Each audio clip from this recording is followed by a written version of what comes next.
Morning, guys. Welcome to the Angeles Forest. It's a lovely morning for a drive today, and this is Drew, and thank you for coming down. Pleasure to meet you, Matt. First time meeting Drew, but actually my second time driving one of Drew's cars. If you guys remember that Nissan Access van with the toilet in the back, partial owner. He's a partial owner of that. An investor. Investor. First round. Yeah. First round investor, first in, first out. Yep. And with that van, but your actual car is much nicer. Your Porsche 997 Carrera S. Yes. Tell me about this car. I'm still relatively new to this car. I picked it up in July this year. It's a 2006, Carrera S. Besides that, it's pretty base. Yeah. It has PASM, and kind of that's about it. Okay. I've heard you guys say it before, and I think it's a really good deal right now. It's a really great car to get into for somewhere around the upper 30s, lower 40s mark. Yeah. Great first Porsche. Yeah. You could daily it. I do. This is your everyday car, right? Yes. Yeah. 38,000 miles. Yeah. How many when you bought it? I put 1,600 on it, so like 36, high 36, yeah. Okay, cool. And it's been great, And even though this is kind of a base car, like what I like about Porsches is, you don't have the extended leather and all that extra stuff, but it still feels, solid and well built. It doesn't feel cheap. No. So you don't have to get that stuff. So when I drive those press cars that have $100,000 in options, you can skip on a bunch of that stuff and still have a really nice car. Definitely. So this is a 3.8. Yes, it is. And what are they? 320 horse? 355? Yeah, 350. Sorry. Yeah. And a 7,500 RPM redline, 7,200 RPM redline. Somewhere in that. But I'm excited because this one, all the ones I've driven have had quite a few modifications on them.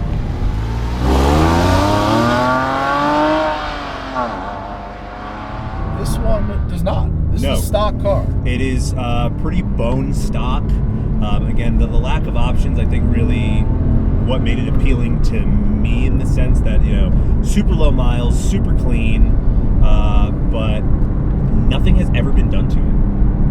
That's good. Yeah. That's brake pedal, very tight. Man, these are good cars. They really are. The last one I drove was a GT3, so the big differences going down to one of these from a GT3 are the shifter. The Gt3 Shifter Is Different. It's tighter and it's shorter. And in fact, if I was going to recommend a mod for you, Gt3 Shifter is the way to go. I'll definitely. If it fits, I think it does. Up the Mount Wilson Road, which I have never done before on a one take, and it's a nice, cool, tight, technical road, and it should be fun. So why 911? What drew you to the 911? For me, it's always been kind of the car that I want. I remember when this came out, I was kind of end of high school, and I remember, kind of watching the video of Clarkson driving it and all of the magazine reviews, and for me, this is always the car that I wanted. Specifically the Carrera S, or just a 911? The Carrera S seems a little more reasonable than a GT3. Right, yeah. And I kind of found myself in a position where I could pull the trigger on it, found the right deal at the right time. Turning is great. Yeah. It's well, if you're going to be dailying it, I do. A GT3 in LA might beat you up a bit. Yeah, I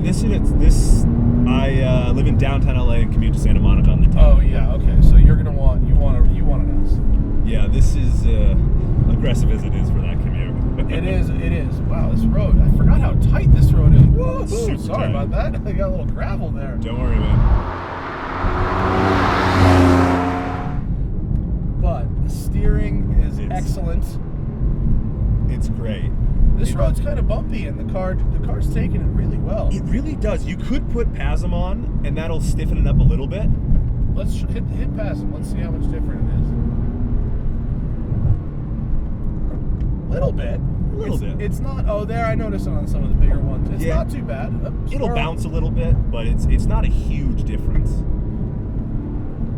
Oh, this is good. I got to shuffle my hands a little bit in this section, but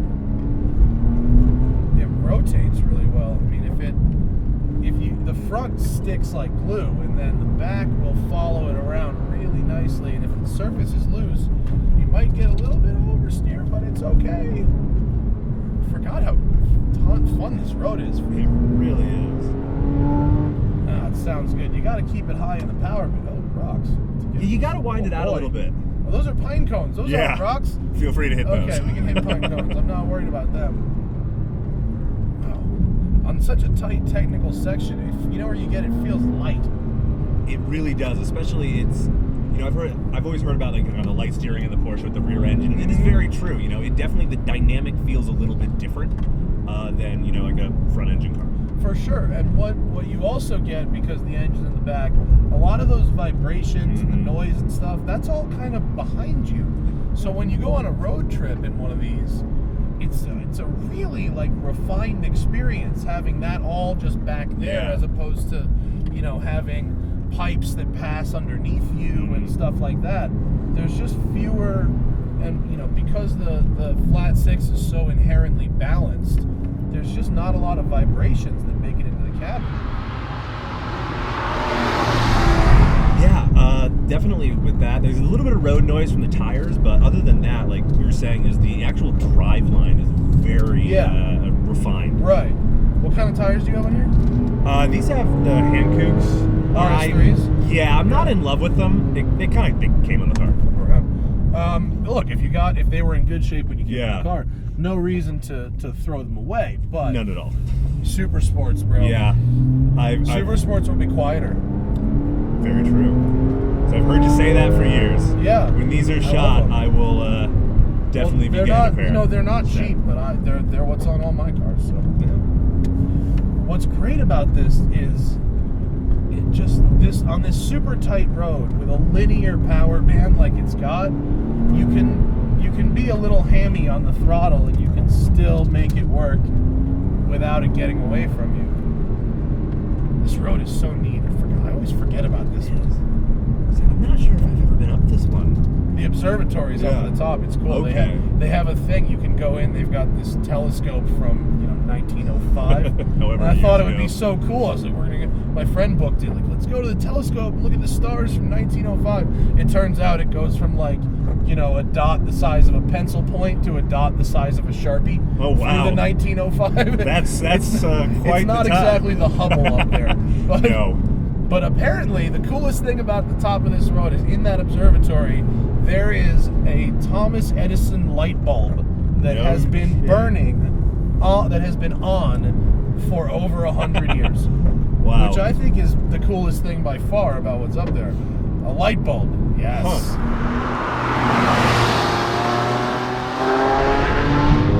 Oh, man. So we're driving a Porsche, we're talking about light bulbs. Well, we keep it on topic on this program. Very true. I want to go to a little bit more of an open section, though, and actually kind of wind this thing out, because be my guest. It's good coming out of the corners, but it's almost a shame that our weather is so good here all the time, because I've recently been super schooled on how good these things are in bad weather. Like in Germany, they drive like GT3 RSs on studded tires and stuff all winter. It's badass. That takes balls. I respect anyone who does that. You think, because of the quote, design flaw of the rear engine thing, that it wouldn't be good on bad roads, but actually it's because the front end is so sticky, and because you have the weight over that back end, you actually can get traction really well. Because that's always the issue with front engine rear wheel drive cars in the snow, is you just can't get any traction. You have some ground clearance. Yes, with the stock setting, it does. Well, and compared to say my Corvette or any Corvette, the 911 has much fewer issues getting into driveways and with speed bumps and stuff like that. These things they're getting very appealing. This feels like a ton of car for $40,000. It really is. And there are so many of these around too, because people in LA, they lease them and then they go off lease and whatever, and there's a lot of reasonably low mileage ones around for a reasonable price. Caymans too. Get yourself an 09 Cayman for $25,000 all day. Oh, entirely. Because when I looked at these pretty seriously, there was at least 5 or 6 to choose from in the area itself. Yeah, you don't even have to be that picky with your color. And No. if you're willing to fly or go a little bit further and just outside of LA, you can find a bunch of these things. If you're willing to go to Texas or Georgia or something, you can find a really nice deal. Did 06s, did they have IMS issues? I feel like they did, but much less than... Yeah. Right? Like, technically, they can. It Right. has happened. But it's very rare. yes, I'm sure someone will correct me if I'm wrong, but from my research, it's not something that I really particularly worry about. Who knows, one day that'll bite me in the ass, but it's not like the 996 where it's like you have to do this. Yeah.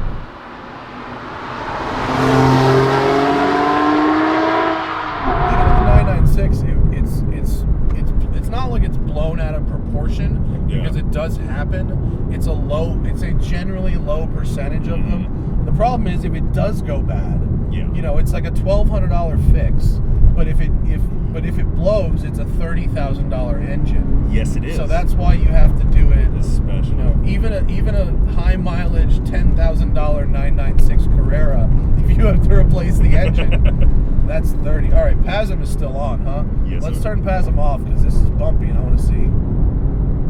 Yup. much smoother. Much smoother.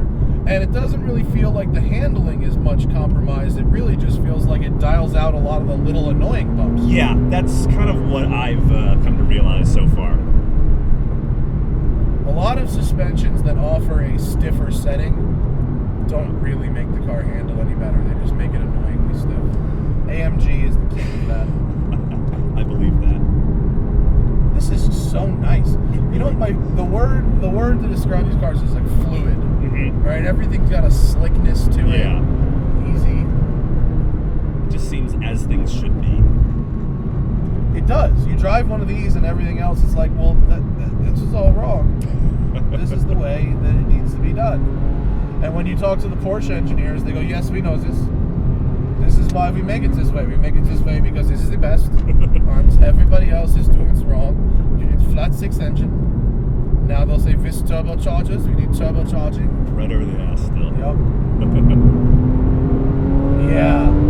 Oh, it's really, really at home at the top of the power band. Entirely. That's where it's really got to be. Really got to get it over 4,000. Yeah. Then it's happy. Comes on cam nice. But the good thing about one of these is, you don't, if you really want to drive the piss out of it, a 997 GT3, they're going up, and that all of a sudden is an investment grade car. It really has. Whereas you could take something like this, modified to suit, down the road. It's like as soon as the 991 GT3 was PDK only, they jumped 10, 20 grand. Well, it's coming back with a stick. So, I know. We'll see what that does. It'll be very nice. I can only imagine. This is good. Let's go back up the hill. There's a turn. Up here somewhere. Eventually. I'm going to have to buy one of these at some point. Yeah. It pains me to think of all the things I'm going to need to buy at some point, but in my next liquidation, I'm going to end up with a Porsche. Had a few recently. Yeah, for me, that was one of the things I've got to buy it at one point. Kind of had the right time and place. Yeah. Definitely loving it. Even sitting on the 10 for an hour every morning. Yeah, this thing, as far as manual transmission cars, it's pretty easy to live with. It really is. I really would recommend that Gt3 Shifter, though. It makes a big, big difference. Yeah. This is good. The Gt3 one is perfect. I will definitely be looking into that, because this is a huge step up for me, because my old daily's BMW E39 540. Oh, yeah. That's like shifting Tall shifter? Yep, it's like a truck. Yeah. I drove one of those that had an aftermarket shifter on it, though, and it wasn't really better. It was really heavy. Yeah. Annoying. Again, done nothing with that car either. This is so easy to drive. Yeah. Lovely. It sounds great. I don't need to go down here just yet. I was early. Here. It's here. There it is. Sounds good. It does sound good. This car is such a winner. And it feels like you could rev it at 5,500 all day. It just doesn't care. It just really doesn't. That's what still amazes me, that some cars are like, if you're really revving them out, it feels like the engine's gonna explode. Yeah. This, fine every time. It doesn't feel stressed. That's No. what the difference is. Like my Fox body, you drive around at 4,000 RPM and that, it's like, what the fuck are you doing? Yeah, my This is E39 the perfectly same happy. way. Was it? Yeah.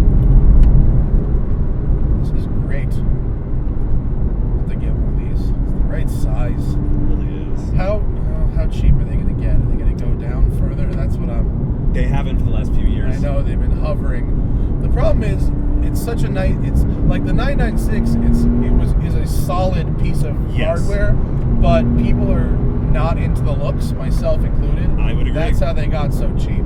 This is still a good-looking car. It is. And it doesn't even look old. Like, it's a 10-year-old car, and it just doesn't look it or feel it. So that's why they're holding better, I think. I don't really see this as ever being less than 30 grand. I don't either. That's why I figured to get in now. Yeah, Because with Porsches, their tendencies go up. I know. Turns out a 911 is like the most coveted mechanical object of the 20th century. Who knew? I would believe that. Who knew? Well, this was very nice, Drew. Thank you for letting me have a go. Thank in you. it. Anytime. It's a lovely machine. It doesn't feel or look 10 years old, and it's great value for money on the used market. Thank you Thanks very so much, man. Follow along with the progress of Drew's car on his Wheelwell. Look at my Wheelwell. You want to see what's going on with my cars, because everyone always wants to know that. And thank you guys for watching, and thank you for coming. Thanks for having me. I'll see you later.